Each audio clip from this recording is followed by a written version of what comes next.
Bonjour, vous écoutez Radio Cessort, votre podcast quotidien dédié à la cybersécurité. Je suis Marc-Frédéric Gomez, j'espère que vous allez bien. Au sommaire de cet épisode 587 du vendredi 27 février 2026, des vulnérabilités critiques découvertes dans Cloud Code d'Anthropic, permettant l'exécution de code arbitraire et l'exfiltration de clés d'API via des fichiers de configuration projet malveillants. On a deux CVE, ce sont la CVE 2025 59 536 et la CVE 2026 21 852. Une campagne active de l'acteur UAT 10027, ciblant les secteurs de l'éducation et de la santé aux États-Unis avec DoDoor, une nouvelle backdoor utilisant le DNS over HTTPS via Cloudflare pour ses communications vers leur C2. L'analyse par Kaspersky d'Arcanix Stealer, un info-stealer opérant sous ce modèle de Malware as a Services, disponible en version Python et C++, avec des traces préalables de développement assisté par LLM. Démantèlement coordonné par Eurojust d'un centre d'appel frauduleux à Dnipro en Ukraine, avec 11 arrestations et la saisie de 400 000 € en espèces. Publication de la CVE 2026 27 495 affectant N8N, permettant une évasion du sandbox de JavaScript Tax Runner et l'exécution de code arbitraire à distance. Et enfin, l'annonce de Linux 7.0 avec la publication de la première release candidate et une version stable attendue pour mi-avril 2026.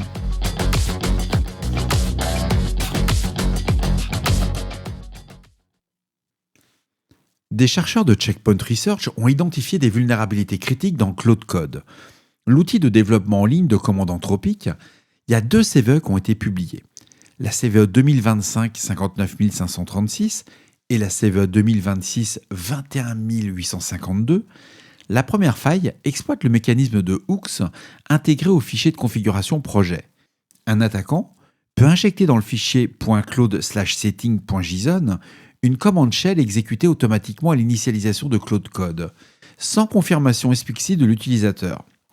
Le vecteur va permettre un Remote Code Execution, une RCE complète, incluant l'obtention d'un River Shell. La deuxième vulnérabilité va contourner le dialogue de consentement utilisateur pour les serveurs MCP. En combinant les paramètres Enable All Project MCP Server dans le fichier de configuration du repository, l'exécution de commandes arbitraires intervient avant même l'affichage de la boîte de dialogue de confiance. La troisième faille, elle exploite la variable d'environnement Anthropic _base_URL configurable dans le repository en redirigeant les appels API vers un serveur contrôlé.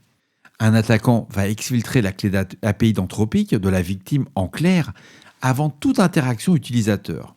Toujours selon Checkpoint Research, cette clé va donner un accès à l'ensemble des fichiers partagés dans les workspaces Anthropic, y compris ceux uploadés par d'autres développeurs de l'équipe.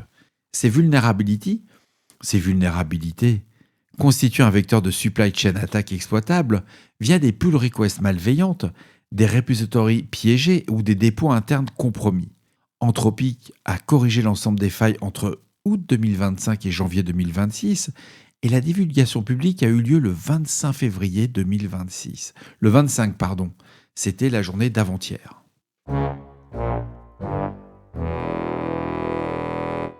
Selon Cisco Talos, un acteur référencé sous le nom de UAT 10027 mène depuis décembre 2025 une campagne ciblant les secteurs de l'éducation et de la santé aux États-Unis.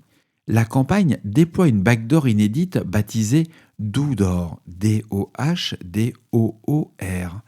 La chaîne d'infection débute par un script PowerShell téléchargeant un fichier batch Windows depuis un serveur de staging, et ce batch va orchestrer une technique de DLL sideloading en copiant des exécutables Windows légitimes tels que fondu.exe, c'est F-O-N-D-U-E, ou sideloading ou mbct r.exe dans un répertoire caché puis en chargeant une DLL malveillante déguisée sous des noms légitimes comme propsys.dll ou batmeter.dll. Le script va ensuite effectuer un nettoyage anti-forensique incluant la suppression de l'historique des commandes run et l'effacement du presse-papier.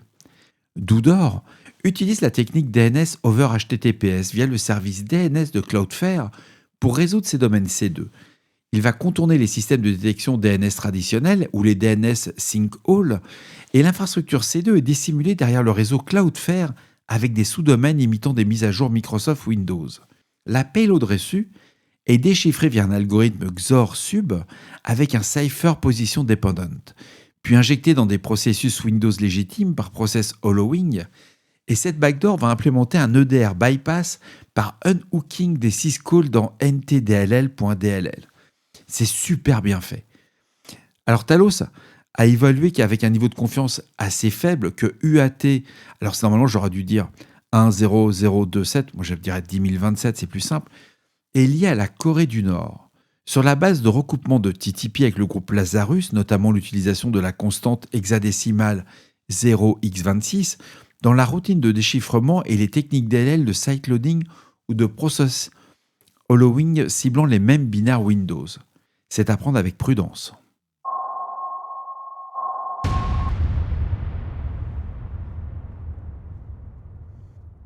Des chercheurs du GRED de Kaspersky ont documenté un infostealer jusqu'alors inconnu. Il est baptisé Arcanix Stealer. Opérant sous un modèle de malware as a services depuis octobre 2025, ce programme affilié semble avoir été démantelé autour de décembre 2025 sans préavis. Arcanix existe en 2 implémentations. La version Python, téléchargée dynamiquement depuis le C2, dispose de capacités configurables à distance. Collecte d'informations système, extraction de données depuis 22 types de navigateurs, vol de sessions Telegram, exfiltration de credentials Discord et VPN et récupération de fichiers ciblés. La version native en C++ ajoute la capture d'écran, le vol de credentials de plateformes de gaming et l'extraction de connexions RDP. Elle embarque Chrome Elevator, un outil public de post-exploitation navigateur utilisant des direct syscalls pour l'injection. Le chiffrement des communications C2 repose sur AES GCM, combiné à PBKDF2 avec HMAC SHA-256. Les payloads téléchargés sont déchiffrés via un algorithme XOR sub position dependent. C'est vraiment une tuerie. Et la version C++, intègre une VM Protect et affecte un patching d'AMI scan buffer et de ETW Eventwrite en phase d'initialisation. L'infrastructure repose sur 2 domaines, arcanix.pw et arcanix.ru, avec un panneau de contrôle offrant la génération de payloads configurables. Selon Kaspersky, l'analyse du code source révèle des traces probables de développement assisté par LLM, notamment dans la structure du code et les patterns de commentaires. L'auteur est identifié comme germanophone. La liste de fichiers ciblés pour l'exfiltration contient des termes français, tels que mot de passe et banque, et suggère un ciblage francophone parmi les victimes. On a appris que Eurogist a coordonné le démantèlement d'un centre d'appel frauduleux opérant depuis 3 bureaux à Dnipro, en Ukraine, et l'opération conjointe entre les autorités lettonnes, lituaniennes et ukrainiennes ont abouti le 17 février 2026 à l'arrestation de 11 membres de ce groupe criminel. Le centre d'appel exploitait un schéma d'investissement frauduleux en crypto-monnaie, promettant des profits élevés. Après avoir attiré les victimes, le groupe sollicitait des fonds supplémentaires sous prétexte de frais juridiques pour récupérer les actifs perdus. Les opérateurs utilisaient des logiciels d'accès à distance pour prendre le contrôle des comptes des victimes et transférer les fonds vers les comptes bancaires et les wallets du groupe. Selon Eurojust, les premières investigations ont identifié au moins 9 victimes en Lettonie et en Lituanie pour un préjudice dépassant 160 000 €, un chiffre susceptible d'augmenter.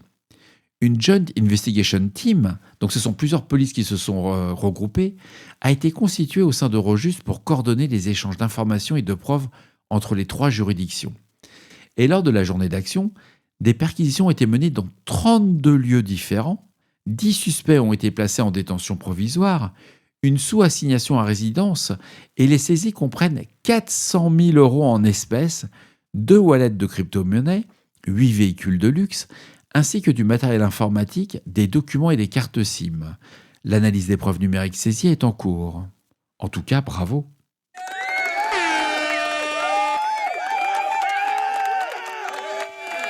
Une vulnérabilité, référencée sous la CVE 2026-27495, affecte N8N, la plateforme open source d'automatisation de workflow. Si vous ne l'avez pas essayé, je vous recommande fortement, c'est juste une tuerie. Alors la faille, elle est classée CWE94 avec un code injection et elle permet une exécution de code arbitraire à distance. Le problème il réside dans le sandbox du JavaScript TaskRunner. Un utilisateur authentifié dispose des droits de création et de modification de workflow, peut exploiter l'environnement d'exécution pour s'échapper de la sandbox, pour exécuter du code en dehors du périmètre d'isolation prévu. L'impact varie selon le mode de déploiement. En mode runner interne, qui est le mode par défaut, l'exploitation peut conduire à une compromission complète de l'hôte N8N. En mode runner externe, l'impact se limite aux TaskRunner et aux tâches qui y sont exécutées. Le vecteur d'attaque, il est réseau, la complexité est faible et une authentification d'utilisateur simple suffit. Aucune interaction utilisateur supplémentaire n'est requise. Les conditions d'exploitation sont l'activation des TaskRunner via la variable N8N runner enable égale true. Aucune preuve de concept n'est disponible en source ouverte à ce jour et la faille n'est pas signalée comme activement exploitée. Les versions affectées sont N8N version 1.123.21 et antérieure, la 2.0 à la 2.92, la 2.10.0. Les correctifs sont disponibles dans les versions 1.123.22, 2.9.3 et 2.10.1. En contournement provisoire, il est fortement recommandé de restreindre les permissions d'édition des workflows aux utilisateurs de confiance et de basculer en mode runner externe pour réduire le blast radius. Moi, j'aurais rajouté une recommandation pour ceux qui utilisent N8N, c'est de l'avoir en local sur votre réseau à vous, qu'il soit protégé au niveau des accès à distance. Si vous avez une machine Docker exposée chez un hébergeur, c'est pas forcément le bon niveau de durcissement nécessaire. Mais hyper intéressant comme vulnérabilité. Oh, je suis sûr que le POC il sort avant la fin du week-end. Alors, pour finir cette revue d'actualité, je me suis fait plaisir, on est vendredi. Linus Torvald a confirmé que la prochaine version du kernel Linux, après la 6.19, portera la version 7. La première release candidate Linux 7.0 RC1 est déjà publiée et la version stable est attendue autour de mi-avril 2026. Il a annoncé sur la Linux kernel mailing list, mais ce qui est très intéressant, c'est que Linus Torvald commence à parler aussi de son départ à la retraite. C'est quelque chose qu'il envisage et il pense qu'à partir de la version 8 ou de la version 9, ça sera quelqu'un d'autre qui sera à sa place. Il faut bien se rendre compte que ça fait plus de 30 ans qu'il est aux commandes. Et surtout, il tient le job, il fait le boulot, quoi. Et Torvald a précisé que le passage à cette version 7 ne se traduit aucune refonte architecturale vraiment sur le fond. Il s'agit surtout d'une décision de nommage pragmatique pour éviter l'accumulation de numéros de version mineurs élevés, conforme à la pratique historique du projet. Parmi les évolutions attendues, la version 7 va intégrer un volume significatif de mise à jour de drivers, notamment le support des processeurs Intel Nova Lake et AMD Zen 6. Des optimisations du scheduler et des sous-systèmes de gestion mémoire sont en cours de stabilisation. Les composants fondamentaux, comme les file systems, les stacks réseau et les bibliothèques internes, font l'objet de corrections ciblant la fiabilité et l'efficacité. Et toujours selon l'annonce de la publication de la RC1, le merge Windows s'est déroulé sans incident majeur avec peu de défaillances de boot signalées sur les machines de test. La phase de release candidate suivra la cadence habituelle de publication hebdomadaire avec environ 7 itérations avant la version stable. Et une fois publiée, la version 7.0 sera intégrée dans les prochains cycles de publication des distributions majeures, incluant le prochain Ubuntu LTS et Fedora. Ah, il m'impressionne le garant. C'est vraiment spectaculaire, quoi. Et voilà, cet épisode se termine ici. J'espère qu'il vous apportera des informations claires et utiles. N'hésitez pas à me faire vos retours sur le répondeur de Radio Cessert au 07 68 72 20 09 ou par email sur radiocessert@gmail.com. Je me pose la question si ça vaut encore le coup de maintenir un répondeur ainsi qu'une boîte aux lettres sur le podcast. J'ai très peu de retours. Et vu que je n'enregistre pas à l'avance l'annonce, si je peux éviter de la dire, ça serait cool. On est vendredi soir, il a fait un temps exécrable en Île-de-France, mais je serai de retour en Occitanie demain. Soleil, agua caliente, vous n'avez pas idée à quel point ça va faire du bien. Si vous êtes une nouvelle auditrice ou un nouvel auditeur de Radio Cessert, n'hésitez pas à vous abonner. D'ici là, on ne réfléchit pas, on patch. Prenez soin de vous et à demain pour un nouvel épisode. À moins que je sois sur la route, mais j'essaierai de le faire demain matin. On verra. Au revoir.